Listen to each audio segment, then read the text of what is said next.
Hi everyone, and welcome to a new episode of Strange Boards, where I go and try to make fingerboards out of different materials.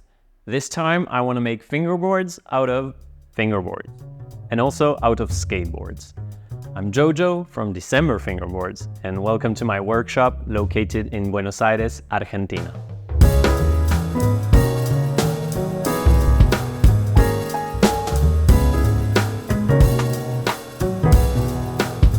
So I really like the look of recycled skateboard furniture, and I want to try and make fingerboard veneers with that stripy look.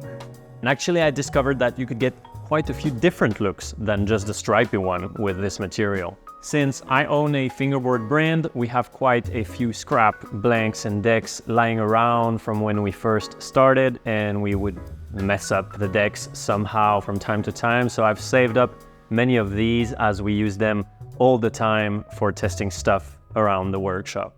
I've also got a few skateboards I accumulated over the years or that friends gave me for this project. I sanded and cut those into pieces, basically following the teachings of Ben Paik from Wooby Design. He's got many videos showing the process of working with recycled skateboards, and I'm just replicating his process. As you can see, fingerboards use very thin 0.5mm veneers, and feet boards use thicker veneers of about 1.5mm. One more thing I've been saving up also for a long time for this project are those fingerboard shavings from when we cut our boards on the CNC machine. These are very cute and colorful, and I have an idea on how I can transform them into a fingerboard veneer. And this is actually what I'm going to start with.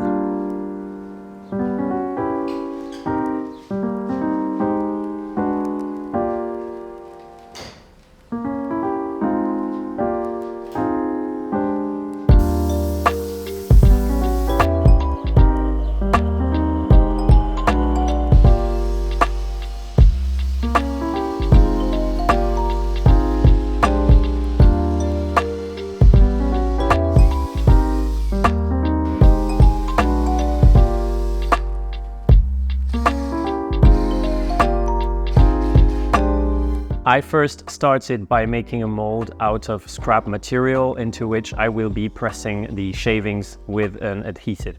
In this case, I'm going to use epoxy resin. It's just a box I screwed together and I sealed with hot glue. In this case, I will press most of the adhesive out of the mold, so it really doesn't need to be perfect. Then I sieved the shavings because I wanted the bigger ones for the pour. It was then time to mix the resin with the shavings and get it all in the mold.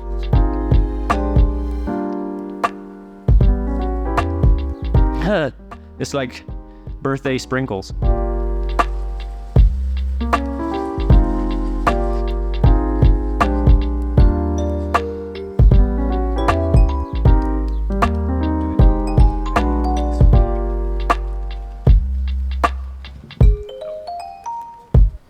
Alright then.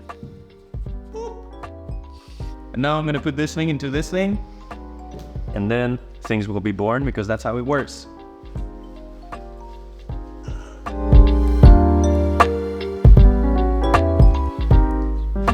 Should be good.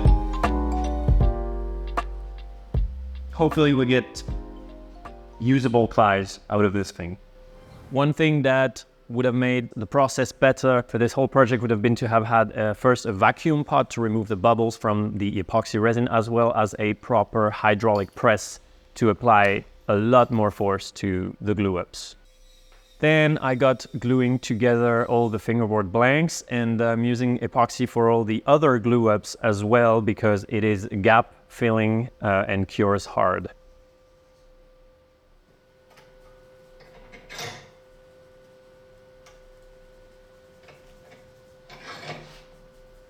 All right, so here's all my blanks clamped up. I put them in the office where it's warmer than the workshop, because I started filming this in winter. And as you can see, I also glued together some fingerboards that were already cut to the shape of a skateboard, and I've also got myself a big block of skateboards. A few days later, I could remove it from the clamp and see what I was working with.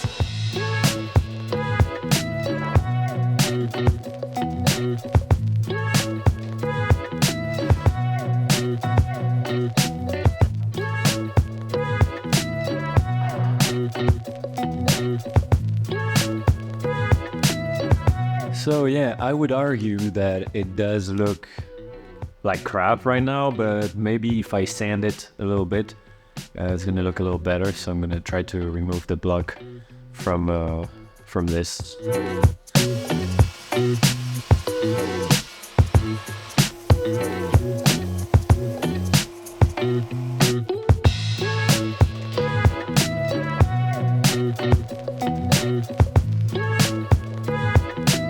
After sanding it, I still felt it wasn't what I had in mind. It looked like when, a kid wants to use all the colors at once in his drawing, but it ends up kind of looking like puke and not a wonderful little rainbow of shavings like I wanted. Anyways, it's still a unique material and I will carry on with it. Maybe it will look better all finished up and varnished.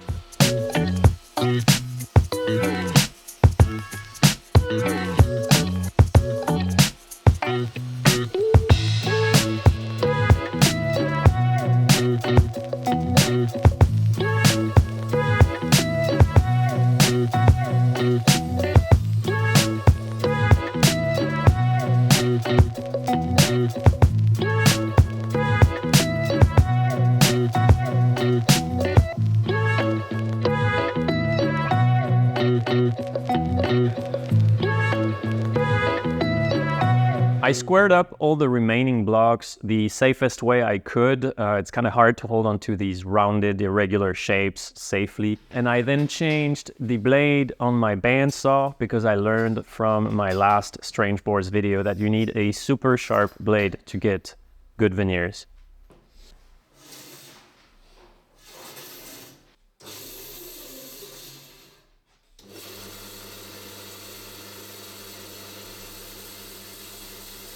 I then did a test cut, and this happened.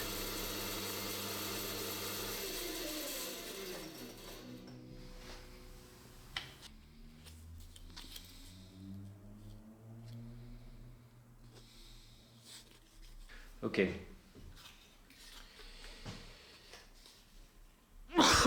Originally, the veneer I wanted them to look like this. I wanted the bottom ply of the fingerboard to look like this. However, I love this. I've never seen this before. I was really going for the side stripy look, and I'm still gonna do that. I think this is gonna be the stripy bits. And this just looks so cool and special that maybe I make it look like this and not stripy. I use the other block to do stripy. Because this looks awesome. I've never seen anything like it. Look at that. Yeah, I'm calling it. That's what I'm doing now. Thickness wise, I'm cutting them at 1.5, 180, like bigger than the 0.5 millimeter. I will sand them down to the new bandsaw blade. Is really making a huge difference in the cutting. Like I'm managing to get consistent thickness. After deciding on the course of action, I got to resawing the block into veneers. And you have to go pretty slow if you want a nice uniform thickness, so this took a while. Bro, it's such an experience cutting through this because every time I cut a new veneer, it reveals this new pattern inside the block. Every veneer is just so different from the last one.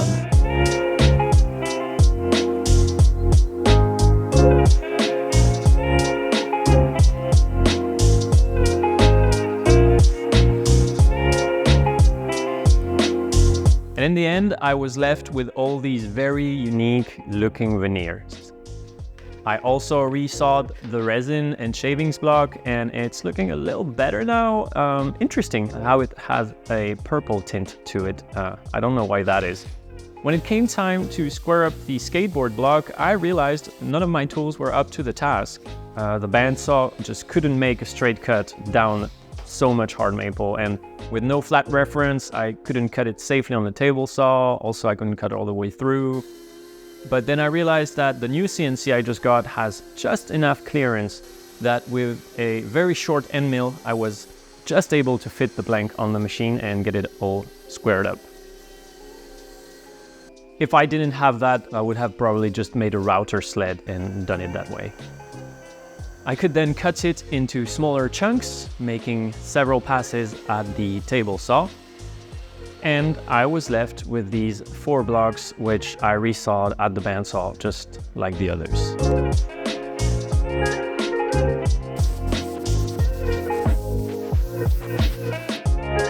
It's been a while. Yeah, it just seems like every time I want to make a new video, just the world collapses around me. Yeah, whatever. Argentina. I was gonna start sanding the veneers, but someone threw my nice little sanding jig I made in the last Skateboards video. But in consequence, I have to make that jig again. So let's get on with that.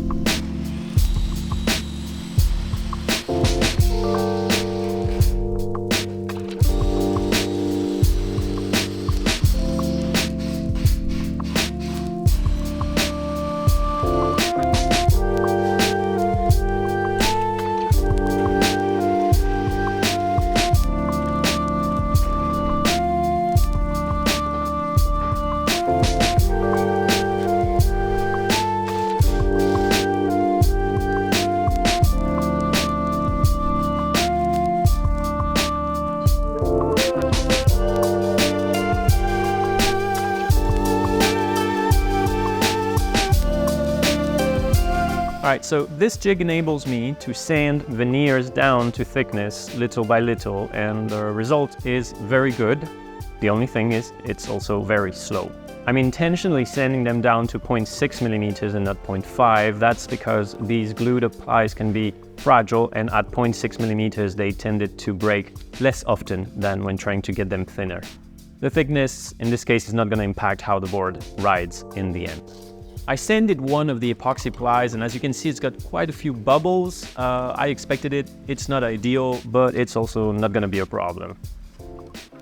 I was quite pleased to see the colors come to life when spraying a bit of alcohol on it. This means it will look a lot more vibrant once varnished. It was then time to sand down all of the veneers to final thickness. This is the most time-consuming process of this whole recycling process. And for this, I enlisted the help of my friend Mauro, whom is also one of our team riders. He's very good at fingerboarding. And I think he spent almost a whole week just doing that. Like, there's a whole technique to using this jig, and you have to keep a very steady pace if you want to end up with a flat and consistent veneer. On top of that, they can also break while you're working on them because they're so thin. Just saying, it's a task that requires a lot of attention. And yes, a drum sander would help, but I don't have one. I didn't film it, but certain plies needed to be pre-laminated to another veneer before sanding down because they were just too fragile on their own and immediately broke when trying to sand them down. So up until this point, I didn't even know what a board pressed with these veneers would look like, but we're about to find out.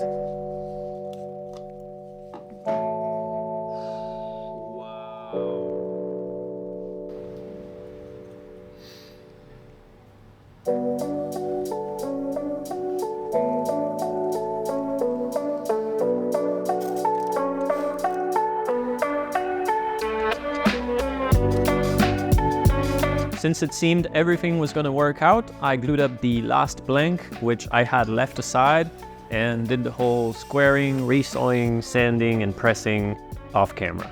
I was also left with this block of noses and tails, which I'm going to turn into keychains for the first 10 people who will order from this drop.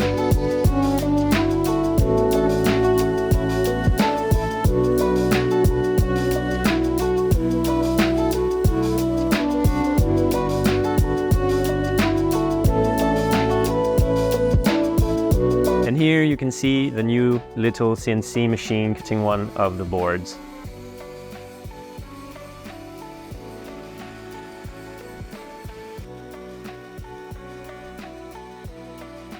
I actually got this little CNC to get into making aluminum fingerboard molds for other brands, other people, as well as metal parts for the jigs and machines that I create here for fingerboard manufacturing, as well as improving the precision on our decks when we cut them. I did manage to do everything with our big CNC machine before, but it was more challenging. You had to go like really slow.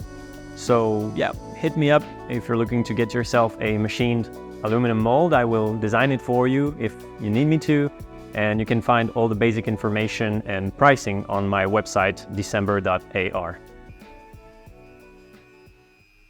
With these decks engraved and varnished, I suppose we should give them a test. I don't know about you, but I've been writing a lot of transition lately.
As you've seen, these decks were a lot of work.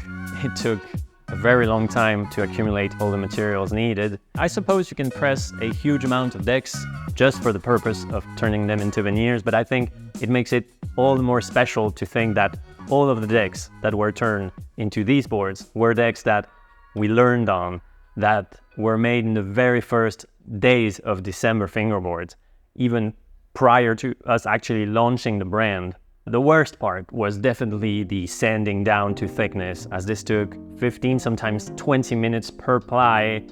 And thankfully I had Mauro and my other friend Ivo stepping in and helping with that, so thanks guys. And then of course, what we do here at December Fingerboards is we make very high-end fingerboard decks. So after all of this, you also have our whole sanding and finishing process, which is kind of what we're known for. Aside from the highly responsive S18 shape, blah, blah, blah. And despite having invested countless hours into custom systems and machines I either created or bought to make deck making easier for us, this process is still the most time-consuming of all the numerous steps needed to make a fingerboard. And we still do that by hand, mostly, basically. Does it drive me crazy I haven't found a way to make it super fast and easy? Yes.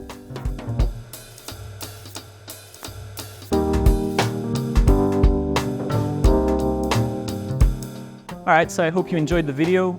These boards are now live at our website, december.ar. Thank you so much for watching, and see ya. Politician vibes on the little hand thing. Alright then. Talking. He talks a lot, this guy. He talks a lot.